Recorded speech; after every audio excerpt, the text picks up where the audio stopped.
Welcome to Intro to GIS, Chapter 2, Week 2, Introduction to Tables, Attributes, and Queries. So first, let's look at why this chapter is important. So to begin, tables in ArcPro look much like an Excel file, and tables are just the generic term for the format that the data takes when viewing it through ArcPro. Attributes are the non-geospatial characteristics of a vector, those points, lines, and polygons we've talked about. And attributes are the data on the above-mentioned tables, the characteristics about the geospatial data. So this gives us the attribute tables, which you'll be using a lot. Every layer has an attribute table. Last for this chapter, but certainly not least, the attribute tables are the basis for asking questions of the geospatial data.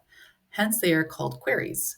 Queries are one way in which we do spatial analysis, something we'll get into more next week or later in this chapter, and also later in the semester. So why is this all important? Because attribute tables and queries are the foundation for doing more complex spatial analysis, which is part of the whole reason for learning GIS. Okay, so what is spatial analysis? You hear me talk about it a lot, and maybe you have some idea, but what does it mean exactly? So really, it's broadly speaking, it's how we take our raw geospatial data and turn it into something that is analyzable and we can make insights with. So, in some ways, the idea of spatial analysis might sound quite broad and maybe a little intimidating, but in reality, it's just a way of saying that this is everything we're doing in GIS is a form of spatial analysis. So, you are becoming a spatial analyst by simply opening up your ArcPro and learning how to look at attribute tables and learning how to find where things are related on maps and how to sort of take different geoprocessing tools and look at their relationships. So, on the one hand, it's complicated, but on the other hand, it isn't. It's just that this is the whole point of what it is we're learning to do in GIS and what we're starting with in this chapter by learning about attribute tables, because that is where we start sort of tackling these sort of foundations of analyzing geospatial data.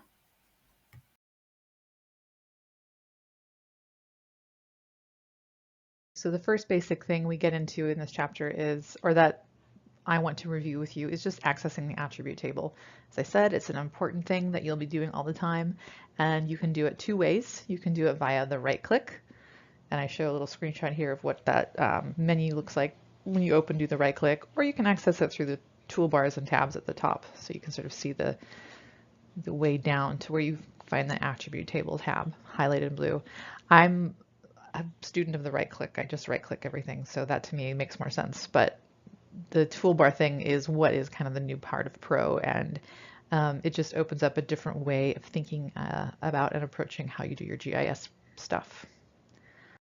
So just a little word to the wise on the right click. The right click will open up a lot of doors for you if you ever get lost and you're not quite sure where to go or where to find something. You can always just try right clicking, because there will be menus that will open up that will possibly bring you to where you want to be. Also, if you ever find yourself having to work in ArcGIS Desktop, which will look a little different than Pro,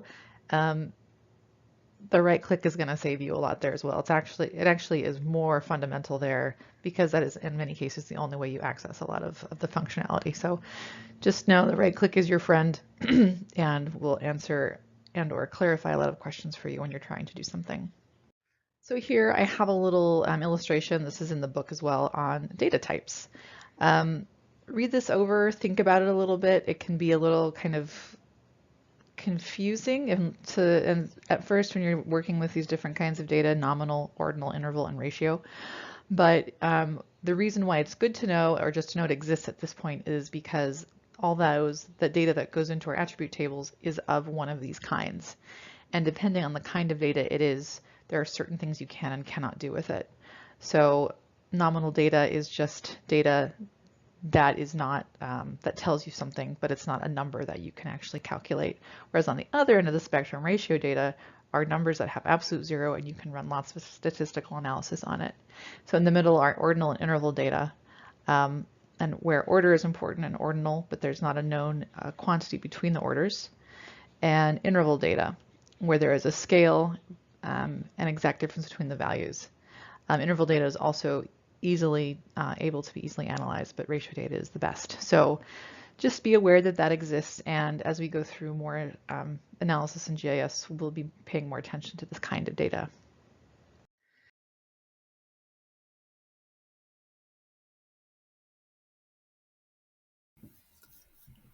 So what's happening on these attribute tables? Well, they certainly look similar to spreadsheets, but there are some critical differences. First, on the left, we see the words field, also known as the column, and the record, or the row. Each record represents a single geospatial location, while the fields show us the attributes about that location / record. So, for example, if we were looking at a layer that was representing a set of addresses with points, there typically are fields or attributes that would include the building number, the street name, the street type, the road type, etc. And each record would have information in each of those fields or columns. Over on the right, we see some of these tools and functions that are available for refining and analyzing the data that's on the attribute table. So we have our field tools, such as the add, delete, and calculate, so that you can go in and if the data type is appropriate, you can manipulate and run some calculations on the data. And also some very sophisticated ways to select information. So those are some of the tools there. And there's just a lot of really cool things you can start doing with attribute tables. For instance, I'm going to reference at the very bottom where it shows show all records, show selected records. One thing, this is a very basic example, one thing you can do is say you want to find all the records that start with the letter B. You can run a little selection query, and then at the bottom it'll show you, oh, there are 30 out of 100 records that contain that match, and you can easily toggle between the matches and the non-matches. And another really cool thing to note about attribute tables, and you'll see this as you start working with them, is anytime you select a record or records on the table, it will actually highlight itself on the map, so you can kind of look at the two. So it just becomes a really nice interactive tool for looking at data and seeing how it's being represented on the map. So one of the other key things we do in this chapter is joining tables. Joins are based on a key where the data type is the same. I'm sure this will kind of be very intuitive and make sense to you when you go through it. You kind of, if you're going to join up tables, you have to have a similar, it's like a common denominator, so to speak, that brings the two tables together. And when tables come together, they literally just append one to the other. So that includes everything that's on one table and adds it to the other table. So in order to do this, you actually have to execute a geoprocessing tool. We've already used geoprocessing tools in the first chapter, but you use it for this one as well. And I'm going to talk a little bit more about geoprocessing tools in a moment. So let's just move forward and talk about why would you want to join tables? Well, as you'll see in this chapter, if there's data contained on one layer that's not in another, but you're not ready to run a spatial analysis geoprocessing tool, you want to create a new table, a new layer. You just want to join the data together so that it actually becomes visible on one layer. So this is useful in a lot of different circumstances, especially when you're dealing with kind of finding your own data and trying to create original work. You'll have to oftentimes join tables.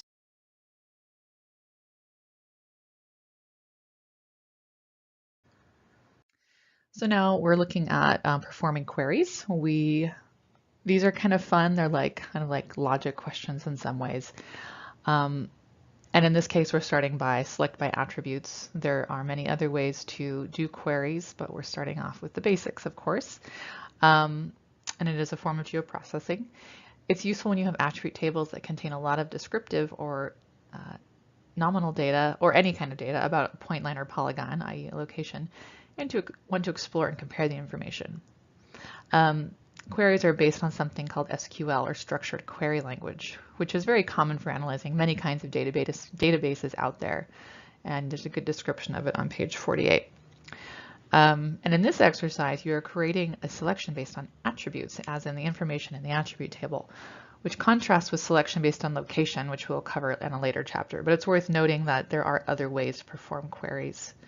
Queries can be simple or compound, so you can have just one phrase that you're looking at, or you can have multiple, which you will do in this lab. So queries are like you are literally asking questions of the data. You're querying it and using if and clauses with greater than or equal to or less than kinds of formulations.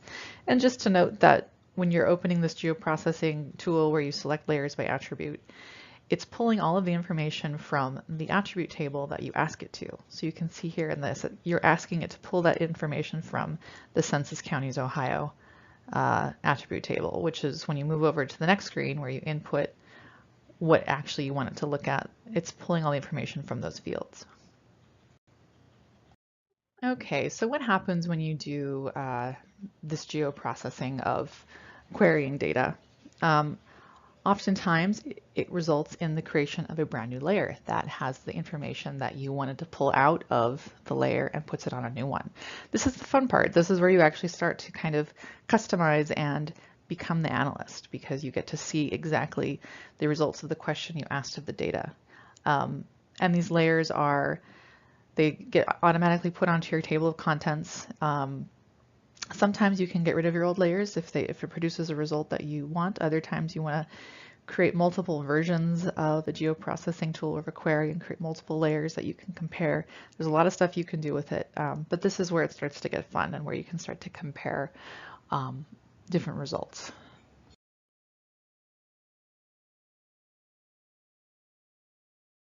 So I wanted to talk a little bit more about what geoprocessing is in general.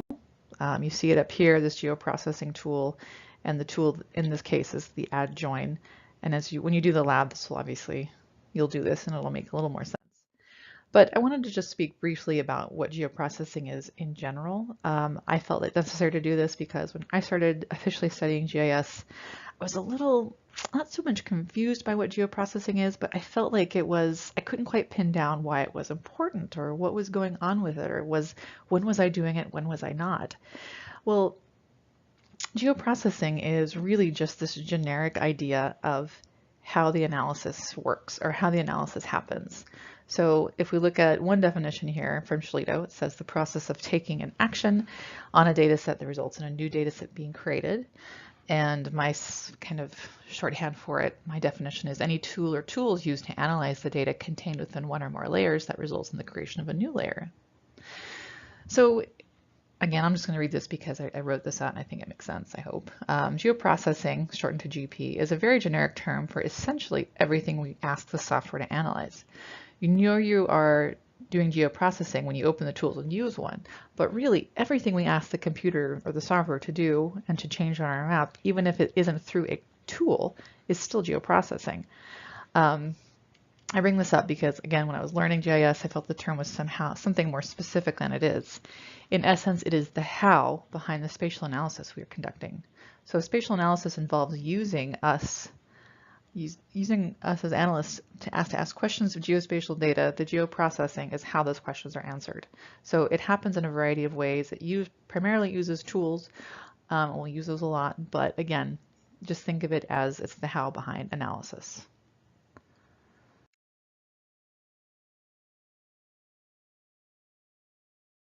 Perspectives on GIS. So this is a message I will reiterate throughout the semester, that learning how to work in Pro or any GIS is not just learning how something works. It is actually learning a whole new way of thinking about how to organize data, both geospatial and non-geospatial, how to analyze it, and how to conceive of and answer questions about the world. In short, learning a GIS is sharpening your skills as a researcher and critical thinker. So it's more than just sort of learning how Excel works. It's actually learning to kind of recast the way you think about and solve problems, especially if something has a geospatial element to it.